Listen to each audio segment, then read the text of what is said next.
நிலத்து பிரச்சனை சம்மந்தப்பட்ட பிரச்சனையை போ, இதை நான் சரி பண்ணி கொடுக்குறேன்னு சொல்லி உத்தரவு கொடுத்தேன். அது சொன்ன மாதிரி 28 நாளில் நடந்துருக்கு. அதே போல் கணவர் வேலை செய்கிற இடத்துல அவங்க வந்து இந்த வேண்டாப்பா ஆள் இதாக இருக்குது, நீ இது பண்ணிட்டு போ அப்படின்னு சொல்லி ஃபஸ்ட்லேயே நமக்கு வந்து அமுச்சு விட்டாச்சு அந்த இடத்த விட்டு இல்லையா. அந்த இடத்துல எவன் அமிச்சானா அவனே நான் கூப்பிடுவான் அப்படின்னு சொல்லி உத்தரவு கொடுத்துருந்தேன் இல்லையா. அந்த இடத்துல அவனே கூப்பிடுவான், அவனே கூப்பிட்டு அதே இடத்துல உன் வீட்டுக்காருக்கு அந்த வேலையை வாங்கி கொடுக்குறேன், ஏற்கனவே இருந்த வருமானத்தை கூட இப்போ அதிகமாக வாங்கி தரேன் அப்படின்னு சொல்லி சொன்னேன் இல்லையா. அதே போல் வருமானம் வந்தது, அவங்களும் கூப்பிட்டாங்க, எல்லாமே நடந்தது இல்லையா.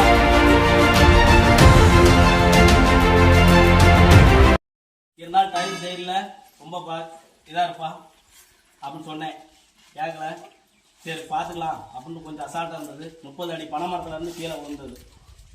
கீழே விழுந்து இந்த கை கட்டாகி போச்சு, நெஞ்சில் அடி. அன்னைக்கே முடிஞ்சிருக்க வேண்டியது இல்லையா. கருப்பசாமி விழுந்த உடனே யாரை கூப்பிட்டேன்? கருப்பசாமி என்னதான் கூப்பிட்டேன் இல்லையா. என்னதான் கூப்பிட்டதுக்கப்புறம் நான் வெளியில் இருந்தேன் இல்லையா. என் பிள்ளை வெளியில இருந்து ஃபோன் பண்ணி இது பண்ணி இந்த மாதிரி வந்து அந்த பிள்ளையோட உயிருக்கு எந்த ஒரு பிரச்சனையும் வராது, நான் காப்பாற்றி கொடுக்குறேன், இது பண்ணி கொடுக்குறேன். ஆனால் அந்த இது வந்து இன்னும் இதாகலை,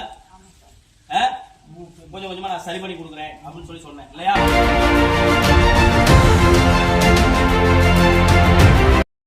என்னோட பேதி கல்யாணம் வேண்டாம் வேண்டாம்னு சொல்லிச்சு சாமி. அப்படியே கல்யாணம் வேண்டாம், எனக்கு இப்போதைக்கு வேண்டாம் அப்படின்னு சொல்லிச்சு சாமி. ஓ, அதை நான் சரி பண்ணி கொடுத்து, புரியுதா, நீ பார்க்குற ஒரு மாப்பிள்ளைய நான் ஒன்று அமைச்சு கொடுக்குறேன், அதில் எந்த ஒரு மாற்றம் இல்லை. அடுத்த தர கல்யாணம் முடிவாயிடுச்சுன்னு சொல்லி பத்திரிகையோட முடிவாயிடுச்சுன்னு பா அப்படின்னு சொல்லி உத்தரவு கொடுத்தேன். என்ன ஆச்சு? பத்திரிகையோட வந்துருக்கியா? எங்க பத்திரிகை கொண்டா கொண்டா பத்திரிகை. பாப்பா வாங்கிட்டு வருதா? எங்க வந்துருக்குதா? அதுதான் கருப்பசாமி, புரியுதா.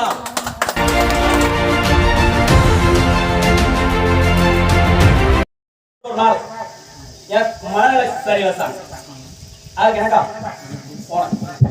மனநிலை சரியில்லை சாமி அப்படின்னா வீட்டை சுத்தி வருவேன் சாமி, புரியுதா. நல்ல சிந்தை இல்லை, உங்களோட கணவருக்கு நல்ல சிந்தை இல்லை. அப்படி இருக்கும்போது வாழ்வா சாவா இருக்கும்போது ஒருத்தர் வந்து இந்த மாதிரி வீரமச்சாமட்டியில இருக்கிற ஒரு கருப்பசாமி இருக்குது, மலையாள கருப்பசாமி இருக்கிற அந்த இடத்துக்கு போனா உன்னோட கணவரை காப்பாத்திடலாமா, புரியுதா. இப்படி பைத்தியம் முடிச்ச மாதிரி வச்சுக்கிட்டு இது பண்ணிட்டு உனக்கே நம்பிக்கை இல்லை அப்படின்னா நம்ம புருஷன் இருப்பாரா இல்ல இறந்துருவாரா அப்படிங்கிற ஒரு நம்பிக்கை இல்லாம டெய்லி கண்ணீரும் மனமா இருந்துக்கணும் அப்படின்னு சொல்லி சொல்ற, புரியுதா.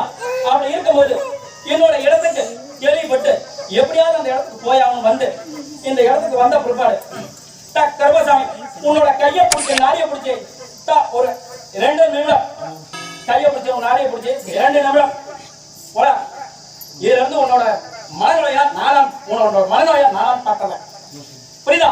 உனக்கு சரி பண்ணி கொடுத்து உன்னை எந்த வேலைக்கு நீ போறதில்ல, உன்னை போட்டு பக்கத்துல இருக்கிற சொந்த மந்தெல்லாம் தூக்கி இலை போட்டு பாக்குறான், புரியுதா. உன் இதுல இருந்து உன் கருப்பசாமி உன் கட்டுமலைக்கு வந்து ஆராய்ச்சி பார்த்து உன்னை சரி பண்ணி கொடுத்து உன்னை பழையபடி வேலைக்கு அமைச்சு விடுறேன், வேலை ரெகுலரா வருதான்னு சொன்னேன். இப்ப எப்படி வருதா? அதுதான் இந்த மலையாள கருப்பசாமி.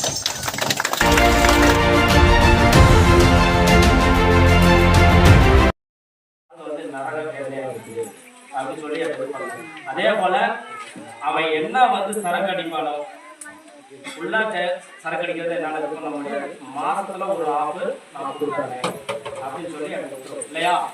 அதே போல சரி நானும் உன் பிள்ளையோட குடியை நான் நிப்பாட்டி கொடுத்துறேன், இதுல இருந்து எந்த ஒரு மாற்றமும் இல்லை, நான் சரி பண்ணி கொடுத்தேன்னு சொல்லி இது பண்ணேன். அதுல சரக்கு அடிக்கிறானா என்னப்பா? சரக்கு அடிக்கிறது எத்தனை மாசம் ஆகுது?